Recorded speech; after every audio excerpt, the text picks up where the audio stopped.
Il y a 15 800 ans, la planète des Anunnaki, Nibiru, se rapproche à nouveau de la Terre, causant à chaque fois des bouleversements sur la surface terrestre.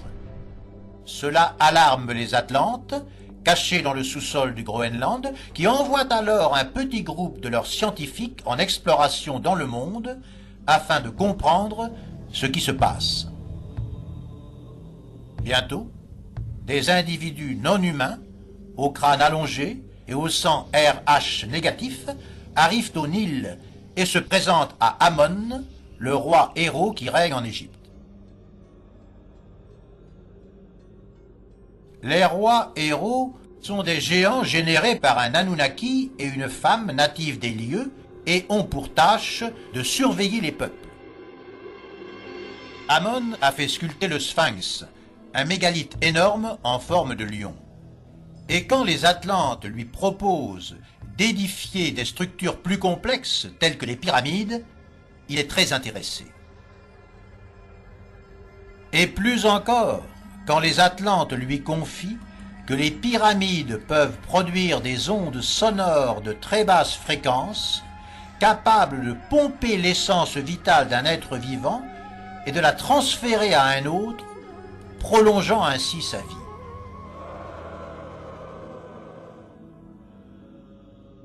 Il y a environ 13 000 ans, sous la direction des Atlantes et supportés par la technologie Anunnaki, les ancêtres des Égyptiens construisent la plus grande pyramide du monde, impossible à réaliser de nos jours, permettant ainsi à l'ancienne Égypte de débuter son rite du prolongement de la vie. En remerciement, Amon donne à Ménès, le chef des Atlantes, le titre nobiliaire et héréditaire de pharaon.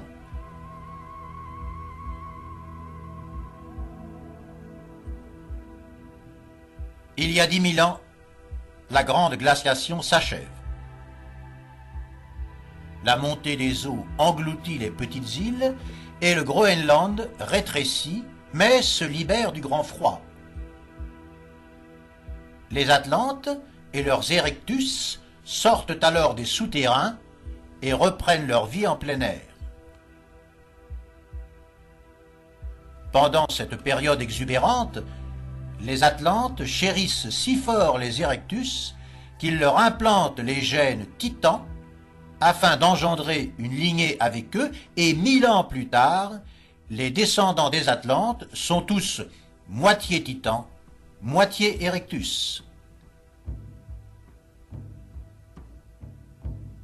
Mais leur côté animal les pousse constamment à la traque. Si bien qu'un mauvais jour, leur roi décide de conquérir le monde comme dans une action de chasse collective. Ils sautent alors en hurlant sur leur navire de guerre, traversent d'un bond l'océan Atlantique et se lancent au brutal abordage des côtes européennes, prêts à détruire tout être vivant. Mais les nouveaux Atlantes sont observés. Anu, le roi des Anunnaki, averti de ses préparatifs de guerre, est pris d'une colère terrifiante. Il rejoint le roi des Atlantes et lui jette sa colère au visage. Toi, tu t'assois sur un trône et tu te prétends roi, mais tu n'es qu'un singe. Pour te punir de ton ambition, je te plongerai dans l'abîme. Je te le dis, moi, Anu, le seigneur de la terre. Aveuglé par la colère, Anu ordonne à Neis, sa fille préférée, de déclencher les armes terribles. Et Neis s'en fait un plaisir. Elle monte sur la machine de guerre et du haut du ciel abat sans délai la plus puissante des armes terribles sur Atlantide. C'est une catastrophe sans précédent. Le soleil s'obscurcit et la lune prend la couleur du sang. Dans une tempête de feu, La voûte céleste s'enroule comme un parchemin, et les étoiles s'abattent sur un tiers des terres et des eaux. Au milieu de ce désastre, submergé par d'énormes vagues d'écume, le sol de l'Atlantide se soulève d'un côté et reste suspendu dans l'air. Puis il s'effondre en morceaux, englouti par la mer, avec tous ses habitants.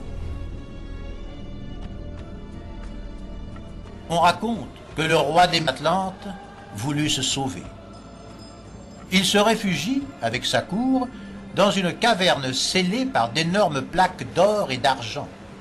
Mais tout est balayé par les flots, et aujourd'hui encore, de nombreux aventuriers cherchent ce trésor. Sur les côtes européennes et américaines, une vague géante avance, cachant le ciel. C'est le déluge universel. Les hommes et les animaux qui ne réussissent pas à atteindre les montagnes sont engloutis par les eaux et périssent noyés. Le plus tragique est que ces coups déplacent la terre. Les bombardements de Neis contraignent la terre à tourner en sens inverse, comme la roue d'un potier. Le monde est sur le point de basculer, provoquant un désastre total. La vie tout entière aurait disparu si Enki, le fils cadet du roi Anu, ne s'était pas ému de cette hécatombe. Enki persuade Anu de stopper ce carnage. Ensemble, ils crient à Neis de s'arrêter. Mais aveuglée par la fureur, elle tire toujours, faisant semblant de ne rien entendre. Alors, Enki, qui connaît bien les femmes, verse dans l'océan Atlantique 7000 jarres de bière, formant un grand miroir couleur de bronze. Neis s'arrête. Et comme elle ne peut pas résister à la tentation de se regarder, elle s'admire dans la bière, puis s'y plonge et s'y abreuve, oubliant sa colère. La terre se stabilise, mais le nord du monde est une mer de boue. Atlantide est engloutie par les eaux, et de sa flotte ne reste que 3 navires de guerre que les énormes vagues issues des bombardements ont poussés au sud de l'Amérique. Les Atlantes, survivants, débarquent alors au plus vite sur les côtes brésiliennes et après avoir adapté leurs bateaux à la navigation fluviale, pénètrent le territoire et s'installent entre la Bolivie et le Pérou, à Tiahuanaco, au bord du lac Titicaca.